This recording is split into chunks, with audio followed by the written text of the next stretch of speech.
ओम नमः शिवाय। हर हर गंगे जय गौरी शंकर की सावन सोमवार व्रत कथा।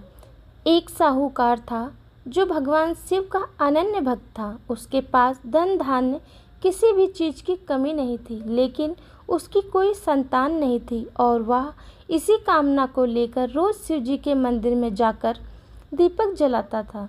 उसके इस भक्ति भाव को देखकर एक दिन माता पार्वती ने शिव जी से कहा कि हे प्रभु, यह साहूकार आपका अनन्य भक्त है, इसको किसी बात का कष्ट है तो आपको उसे अवश्य दूर करना चाहिए।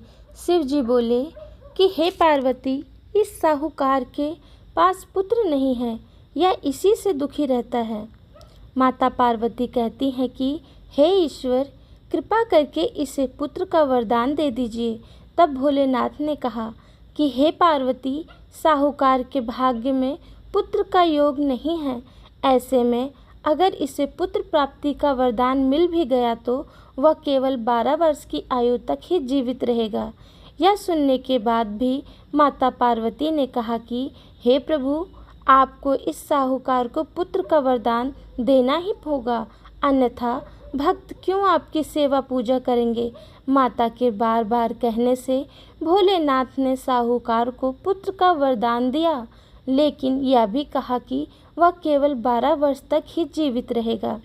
साहूकार यह सारी बातें सुन रहा था, इसीलिए उसे ना तो खुशी हुई और ना ही दुख। वह पहले की ही तरह भोलेनाथ की पूजा अर्चना करता रहा। उधर सेठानी गर्भवती हुई और 9वें महीने में उसे सुंदर से बालक की प्राप्ति हुई। परिवार में खूब हर्षोल्लास मनाया गया, लेकिन साहूकार पहले की तरह रहा और उसने बालक की 12 वर्ष की आयु का जिक्र किसी से भी नहीं किया। जब बालक 11 वर्ष की आयु का हो गया तो एक दिन साहूकार की सेठानी ने बालक के विवाह के लिए कहा तो साहूकार ने कहा कि वह अभी बालक को पढ़ने के लिए काशी जी भेजेगा।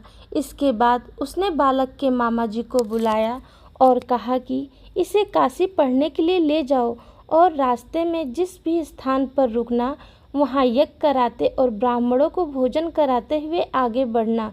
उन्होंने भी इसी तरह करते हुए जा रहे थे कि रास्ते में एक राजकुमारी का विवाह था। जिससे उसका विवाह होना था वह एक आँख से काना था। तो उसके पिता ने जब अति सुंदर साहूकार की बेटी को देखा तो उनके मन में आया कि क्यों ना इसे ही घोड़े पर बिठाकर शादी के सारे कार्य संपन्न करा लिए जाएं। तो उन्होंने मामा से बात की और कहा कि इसके बदले में वह अथाह धन देंगे, तो वह भी राजी हो गए। इसके बाद साहूकार का बेटा विवाह की बेदी पर बैठा और जब विवाह कार्य संपन्न हो गया तो जाने से पहले उसने राजकुमारी की चुन्नी के पल्ले पर लिखा कि तेरा विवाह तो मेरे साथ हुआ है, लेकिन जिस राजकुमार के साथ भेजेंगे वह तो एक आँख से काना है। इसके बाद वह अपने मामा के साथ काशी के लिए चला गया। उधर जब राजकुमारी ने अपनी चुन्नी पर यह लिखा हुआ पाया तो उसने राजकुमार के साथ जाने से मना कर दिया। तो राजा ने भी अपनी पुत्री को बारात के साथ विदा नहीं किया। बारात वापस लौट गई। उधर मामा और भांजे काशी जी पहुंच गए थे। एक दिन जब मामा ने यज्ञ रचा रखा था और भांजा बहुत देर तक बाहर नहीं आया तो मामा ने अंदर जाकर देखा तो भांजे के प्राण निकल चुके थे। वह बहुत परेशान हुआ, लेकिन सोचा कि अभी रोना पिटना मचाया तो ब्राह्मण चले जाएंगे और यज्ञ का कार्य अधूरा रह जाएगा। जब यज्ञ संपन्न हुआ तो मामा ने रोना पीटना शुरू किया। उसी समय शिव पार्वती उधर से जा रहे थे तो माता पार्वती ने शिव जी से पूछा, हे प्रभु, ये कौन रो रहा है। तभी उन्हें पता चलता है कि यह तो भोलेनाथ के आशीर्वाद से जन्मा साहूकार का पुत्र है। तब माता पार्वती कहती हैं कि हे स्वामी, इसे जीवित कर दें, अन्यथा रोते रोते इसके माता पिता के प्राण निकल जाएंगे। तब भोलेनाथ ने कहा कि हे पार्वती, इसकी आयु इतनी ही थी सो वह भोग चुका, लेकिन माँ के बार बार आग्रह करने पर भोलेनाथ ने उसे जीवित कर दिया।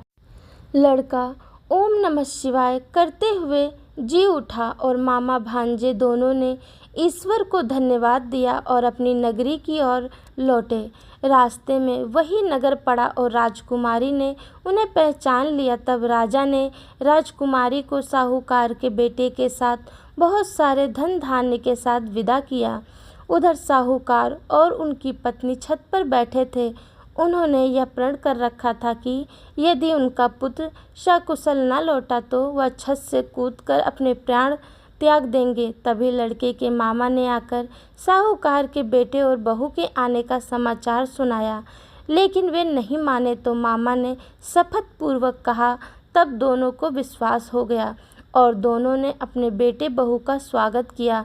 उसी रात साहूकार को स्वप्न में शिव जी ने दर्शन दिया और कहा कि तुम्हारे पूजन से मैं प्रसन्न हुआ।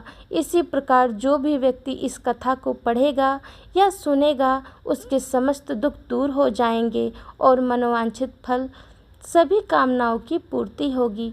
बोलो भोलेनाथ की जय, माता पार्वती की जय। शिव जी की आरती। ओम जय शिव ओमकारा, स्वामी जय शिव ओमकारा। ब्रह्मा विष्णु सदा शिव, अर्धांगिनी धारा। ओम जय शिव ओमकारा। एकानन चतुरानन पंचानन राजे, हंसानन गरुड़ासन वृषवाहन साजे। ओम जय शिव ओमकारा। दो भुज चार चतुर्भुज, 10 भुज ते सोहे। तीनों रूप निरखता, त्रिभुवन जन मोहे। ओम जय शिव ओमकारा। अक्षमाला वनमाला रुंड माला धारी, चंदन मृग मद सोहे भोले शुभकारी। ओम जय शिव ओमकारा। श्वेतांबर पीतांबर बाघांबर अंगे, सनकादिक ब्रह्मादिक प्रेतादिक संगे। ओम जय शिव ओमकारा। कर के मध्य कमंडलु, चक्र त्रिशूल धरता। जग करता जग हरता, जग पालन करता। ओम जय शिव ओमकारा। ब्रह्मा विष्णु सदा शिव, जानत अविवेका। प्रणवाक्षर के माधे, ये तीनों एका। ओम जय शिव ओमकारा। त्रिगुण शिव जी की आरती, जो कोई जन गावे। कहत शिवानंद स्वामी, मन वांछित फल पावे। ओम जय शिव ओमकारा। प्रभु हर शिव ओमकारा। कर्पूर गौरम करुणावतारम, संसार सारम भुजगेंद्रहार। सदा वसंतं हृदयारविंदे, भवानी सहितं नमामि। कथा आरती अच्छी लगी हो तो प्लीज़ एक लाइक ज़रूर करें। कमेंट में जय गौरी शंकर अवश्य लिखें। धन्यवाद।